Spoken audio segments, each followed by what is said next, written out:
Hello again, everybody. So it's day 2 of 66 days of hand reading. And I forgot to explain this yesterday, but the reason I chose 66 days is because on average it takes 66 days to develop a habit. And the skill of hand Because reading is on so average it important. takes We all 66 need days to have it to developed develop a habit. as a habit, not only off the tables. Every time we're looking at a hand, doing a hand history review, responding to something in Facebook, posting our own hand on a forum or something. There's that when we need to be able to use hand reading, but we also need to be able to use it on the felt, and that's what this practice is all about. So, of course, the tools when it comes to hand ranging or hand reading your opponents is, of course, Flopzilla. We all love Flopzilla. The second tool is Poker Tracker 4. So I have hands that went to Showdown on the Merge Network, which is one of the sites that I play on. It's called Carbon. While I'm there on this site, I am known as Wacky Juan. That is my name, my screen name on that site. So we've got this. We'll find a hand here in just a minute. And the third tool I use is the hand reading template. Now these came from Split Suit. I'm sure many of you know who Split Suit is right here. So at the bottom of the screen, let me move this puppy up a little bit so we can see it good. There we go. So get the templates from splitsuit.com/templates. You can pay what you want. I paid $10 for them. It's kind of like a donation. But this one today we're doing the Heroes range. So we're ranging ourselves, and this is great practice. In hands, because you want to think, what would I really be doing this with? Realistic, this bet right here. Am I only ever value betting? Am I only ever bluffing with this kind of bet? So let's start by let's start on the button right here. $123 one raise. So we called pre-flop. We raised, and then we bet, and then we called. So maybe we called all in right here. So let's see what kind of hands, let's see what kind of range we do this with. So this hand was 876 19655, 876 19655, 512 not too long ago, but I do not remember this hand at all. Button with 1010. Let's see what that pre-flop action is here. We're on the button with pocket tens. Okay. Now remember, we are ranging ourselves in this hand. So you see we got all the stats with the HUD and everything right here. Let's bring this up here. So a 19-5 player over 59 hands. Just thinking about our history with him, he seems like when he raises, he's a rather tight player. He could be raising with ace king, ace queen here, even pocket nine, something worse than the tens, but most likely it's like jacks are better, maybe tens are better, and ace king, ace queen. So his range, we either chop with some of it with the ace king, the ace queen part of his range, and he is killing us with his jacks are better for his raise right here. It's a small sample, but we've got to do what we got to do. Now, first off, what am I calling? Well, let's see what the full pre-flop action is. Okay.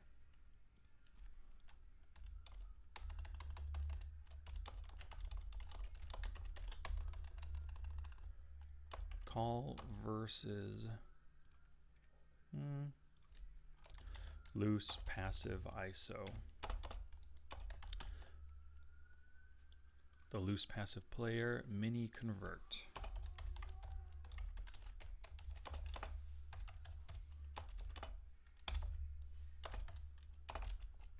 Okay, cool. Flop comes down, whatever it ends up coming down as. We'll see in a sec. So first, before we go any further, let's see what our range for calling is right here. We had a limper, then an ISO raise, and then we called. What are we calling with? It's not a 2-bet range. Calling the 2-bet range is right here. Now remember, we are on the button, so let's look at kind of a wider range to start with. Calling with the tens. Probably call with jacks right here. I don't know that I would go this wide. Probably wouldn't be calling that. I like the 8-6 suited. I'm not a fan of calling that right there. I wouldn't be calling these. Against this ISO, let's see, what other players do we have to act? Now we've got an aggressive 3-better right here. How often does the big squeeze in the small blind? 7% of the time. Okay. So because he squeezes so often, I might not be I might not be calling that wide of a range.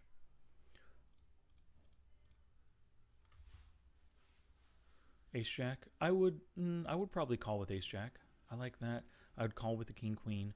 Ace queen offsuit, I would call there. Ace 9 off, no. Probably wouldn't be calling that. Well, Jack 10, Queen 10. Probably not. No, none of the 10s. Ace 10 off would be the worst 10 offsuit. Offsuit 10, that would call. Most likely. I'm not even a fan of calling these with such an aggressive player yet to act after me. And another aggressive player right here.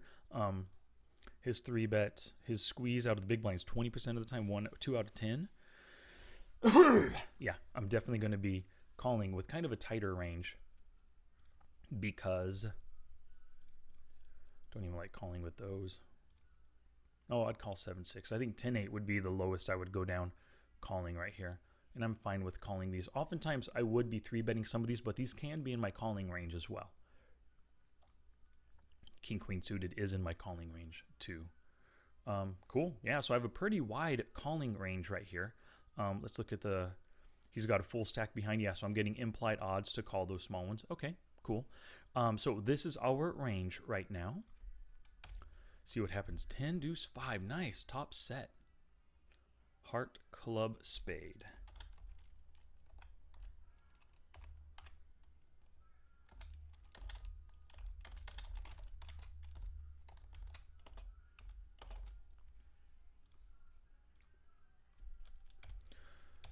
So he bets a half pot to us.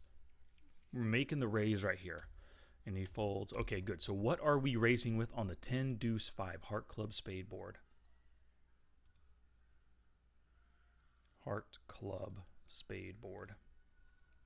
So let's just put them on pocket aces. It doesn't matter right now. We're not really looking at equities. We're just ranging our hand in this example. So what am I raising with on this board? I'm raising my sets, obviously, just trying to get value out of this. What I'm expecting right now is that this guy's range is a pretty tight range. He probably has an overpair. Maybe ace king that could pay for one more street, giving me value out of my raise. So I think my sets are definitely raising right there. 2 pair, I don't have any. Over pairs are going to be raising, which is just the jacks. I'll be raising right there. If he has ace, king, ace, queen, I could be getting value out of those. Let's see. The top pair hand, 15% of the time. Just a straight top pair. Maybe not all of these. I'm probably not, because they don't have any kind of draw. Jack 10. I'm probably just raising ace 10 and king 10. And ace 10 off over there. Okay. Top pair. Pocket pair below top pair, I'm not raising. I'm probably just calling, so we can't put that in the range. These are all the hands that I'm raising. Keep that in mind. Middle pair, not raising. Weak pairs, I'm not going to be raising. Ace high, because he has a strong range and he's c-betting right here. How often does he c-bet? So far, 100% of the time, 2 out of 2. He c-bets all the time, but he only raises with strong hands, so you got to figure he hits the flop strongly most of the time. Open and straight. Okay, so take that out. Gut shots. Am I raising any gut shots? No, I don't think so. I would possibly just be calling. Over cards? No. 2 card backdoor? No, I wouldn't be raising those at all. So really, I have constricted my range big time. Let me see right here. Control-Alt-T. Forgot that. Forgot to enter. Whoops.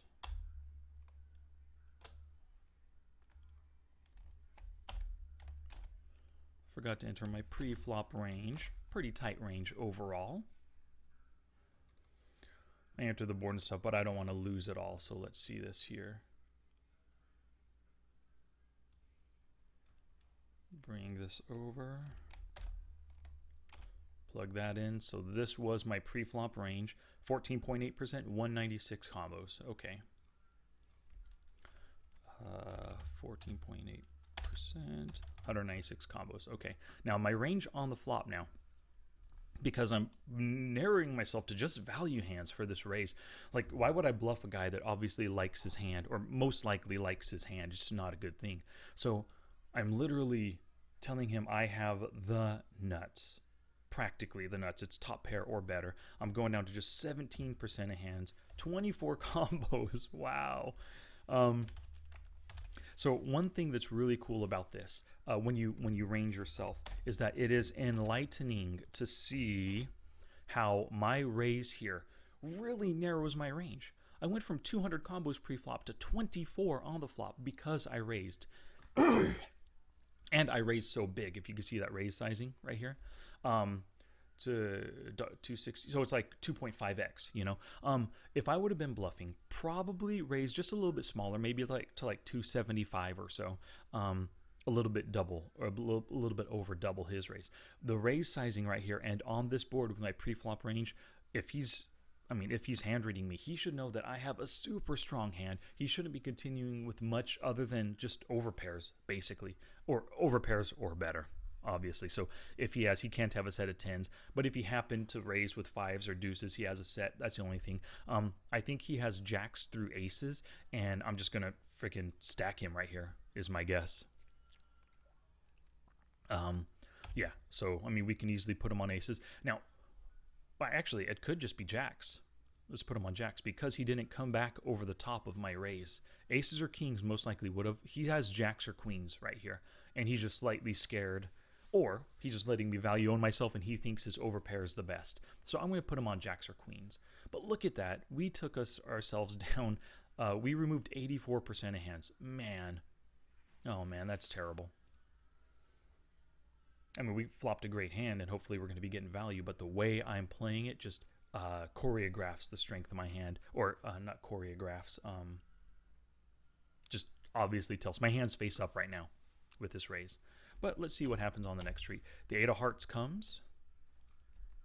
Now he checks to me, probably just hoping I'll bet, you know, wanting to get value out of me. I bet 660, which is 3/4 pot, and then he shoves. This is great. So what is betting 3/4 pot? Before he makes that call, he's got to think about what we have.